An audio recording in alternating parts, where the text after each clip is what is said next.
All right, so if you guys recall, yesterday we discussed the Articles of Confederation, right? And today we're going to discuss what was wrong with it, right? We're going to discuss how they came back together and said, hey, this ain't right.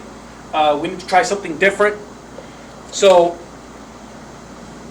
what do you think what was wrong with the Articles of Confederation as they were written before? Why would they need to come back 10 years later and say, this experiment didn't work, let's try something else? What do you think some failures were? Right? Well, first of all, our central government was weak. How was it weak, you might ask? Because our government's pretty strong, right? We have a defense system. People don't come and attack us. We have great infrastructure. We have a president. We have Congress, right? We have the judiciary branch. How can it be weak? We didn't have that back then. Oh yeah, that's right, huh?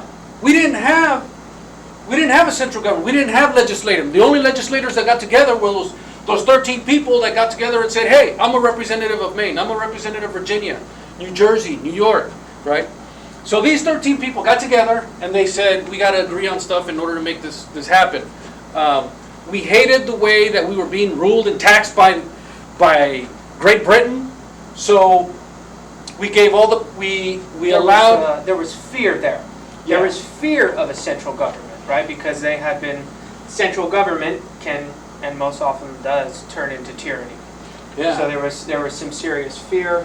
So they gave all the rights and rules to the states. But this is a problem. Why? It was a problem because as a central government, they had no way of governing anything, right? All the power went to the states, which meant that only states collected taxes, right? Which, I don't know how taxes and powers come to one thing, right? Only states had a judicial branch. Why do we need a judicial branch? Of all things, of all the branches that we have, why do we need a judiciary branch? You know, if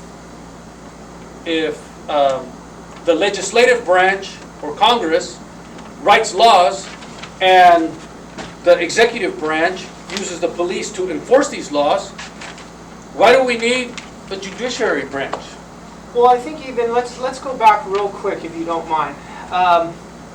No power to enforce laws. I know a lot of you out there are probably thinking, what's wrong with no laws? Wouldn't it be sweet if we had no laws? Well, why might we have laws? What are some laws that are probably good to have?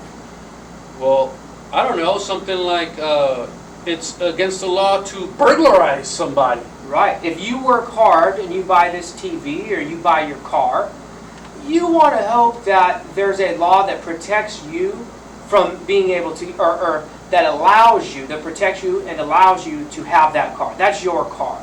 Not so that someone else can just come take it. Well, it's my car now. You worked hard for it. You saved the money, but I decided I want it. So we actually like laws. Here's another one that I think that we really like. But Mr. Fuentes, what if in my state it's okay to take TVs, right? Because every state had the right to choose their own laws. Right. Yeah, so, well, that's a problem, right? Because if I'm in Rhode Island and I happen to think that my horse and buggy, because they didn't have cars at that time, but I happen to think that my horse and buggy is my horse and buggy, so that when I stop in Virginia at a saloon and I go in, I have some reasonable assurance that someone's not going to come and take my horse and buggy. So that's why we start to have central laws. But in order to enforce laws, what do you need? You got to pay taxes. You got to pay taxes, baby. You need that money. Got to have that cheddar. You got to have that money. How does a government collect taxes? Where do those taxes come from? Oh, I know. When I go to McDonald's and I'm in the drive-thru and I see that my favorite value meal is $12.99 because it used to be $5.99, but now it's $12.99 because of inflation. It's $12.99, but yet when I go to the window, they're like, yeah, I'll have that'll be $13.87. It was $12.99 at the window, right? So what happened? Where did these other 88 cents come from, right? Those are taxes. Those are taxes. Now that kind of seems like a bad thing, like we don't want that, but can you tell the class why actually taxes are something that they're necessary? I'm gonna put it at that. Why? What do we use that tax money for? Well, this happened to me a few years ago, right? I was coming home and I always look to press my garage door opener because I don't like to park the car in the driveway. And when I press it, then I looked at my house, it was on fire. It was like, whoosh, red stuff was just flying everywhere and the house was on fire. So then I picked up my handy dandy cell phone. Back then it was like a big old cell phone, right? The buttons were the size of my fist, right? And I dialed 911 and the fire department came and they took out that fire. And you know what? They didn't charge me for it. It was free. Wow. Can you believe that? Yeah, it was free. It was free. So taxes pay for firemen, policemen. You guys wouldn't have us, teachers, right? Well, you would, but that would be a private school where you would have to pay. And then all of a sudden, not everyone would be able to afford to be educated, right? So taxes actually benefit us, and then of course military. We want a strong military because, newsflash, not everybody is kind and not everyone believes in peace and love, and you're going to get countries that want to invade and take over your land or take over your people and your money and things like that. So these things, while on the outside, I'm sure to teenagers they might sound pretty cool, we actually need these things. Now we can debate and tweak where we add the taxes or which laws are necessary and which are not. That's not what this class is for. But that's why the judiciary branch is so important, which we'll get to. I want to add one more failure, and this might be my favorite failure. Unanimous consent. What does that mean, unanimous consent? Does that mean unanimous means everyone, right? Consent means that everyone has to agree. That's right. So if you wanted to change the Articles of Confederation, we needed all 13 states to agree. Think about today's environment. Is there any way we could get 50 states to all agree on anything? Oh, I got a better one. Can we get everybody in the classroom to agree via secret ballot? Oh yeah, okay. How about this? I'll buy everybody in here breakfast, but you all have to agree on what the breakfast item is. So you write it on a piece of paper. I'll wait. You write it on a piece of paper, right? Don't tell anyone. And you know what? How about if I make it, I'll pitch in. Yeah. And we'll make it easy. Yeah. One for breakfast burritos. One for breakfast burritos, we'll call it BB, right?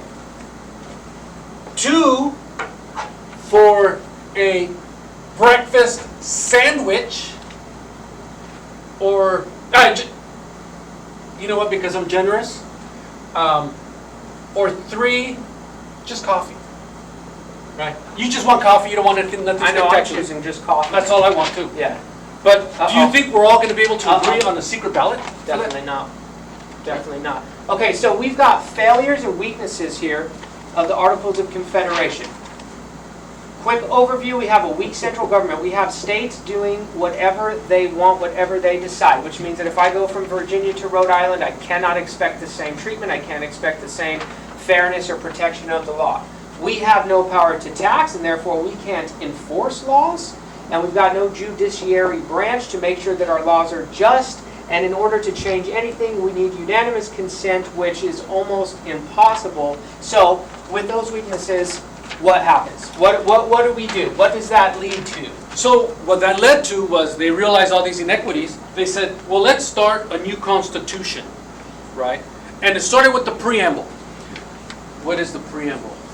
The preamble is a beautiful introduction to the Constitution. I don't have it memorized. I apologize. You mind reading it? But I haven't read it. Let's go. And I'm just going to write down the main points, okay? So the preamble is like a mission statement. This is what we want to accomplish from this, right? We the people of these United States, of the United States of America, right? We the people of the United States. So does that mean just we? Or does it mean everybody? It means everybody from all the different states, right? Because they're united now. They're saying that we're just going to fall under one flag. We're not just going to have, 13 different flags, right? In order to form a more perfect union. So because when they wrote the Articles of Confederation, they're like, oh, this is perfect. Mwah, chulada. This is like the best thing ever. And then they realized 10 years later, yeah, no, that didn't work. That didn't work right. In order to establish justice, ensure domestic tranquility.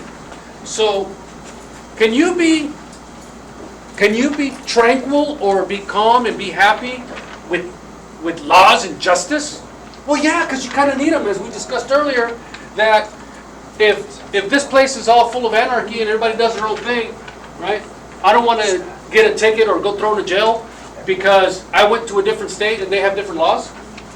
Right? So in order for everybody to work, In order for our union to be perfect, we need justice. And a just union creates domestic tranquility. yeah, right? Provide for the common defense and promote general welfare. So if I'm in fear, because you got to remember, by now it's only been 10 years that we've been a free country, right? 10 years before this, we were at war with Great Britain to become independent. So a lot of people were still kind of freaked out. They were like, at any time, we can see ships with redcoats coming in and taking us down. Right? So general welfare and common defense went kind of hand in glove, right? If we can defend ourselves, our morale will be up, right? And secure the blessings of liberty to ourselves and to our property. Because you also got to remember that this country was founded on white Protestant men, so a lot of things were very religious back then, right? The blessings of liberty to ourselves and our property, because nothing wasn't more valuable to them than their own property. Being able to have the American dream, have your own little chunk of land, and go Right. to work. I think it's important to mention that the part of what it was to live was to have a piece of land, to work your land in hopes that you could trade and barter. We didn't necessarily have the currency system that we have today. So that's why it was so important that life and liberty and the pursuit of happiness was rooted in being able to have something that was yours and to cultivate that yours in order to, not only do well for yourself, but to create even a better life for your children, which forever has been sort of the mantra of parents, and probably all over the world, but especially in America. And later on, when we talk about the different articles, we'll get to the whole money issue, right? Because right now, everybody has their own money. Yeah. And we're going to eventually have a central money, like the dollar that we use now. Well, back then they called it greenback, right? To ordain and establish this Constitution for the United States of America. So they were saying that all 13 of them were going to agree, or at least the majority, because as we'll learn a little later, maybe tomorrow or the next couple of days, how it no longer was everyone had to agree or it didn't work. How changes were made in order to make this a more perfect union and to make this country be established. Okay, so as an end to this lesson, here's what I want you to do for me, students. I need one aha moment, something that clicked for you. I need one thing that you want to know more about, and I need one thing that we can improve on as teachers for the next lesson. Okay? And I think otherwise, I'm going to go ahead. We'll put up the green sign. You can have your cell phone and your earbuds in, but I'm going to need that deliverable. That's how I'm taking roll today. Okay? Okay. Thank you. Oh.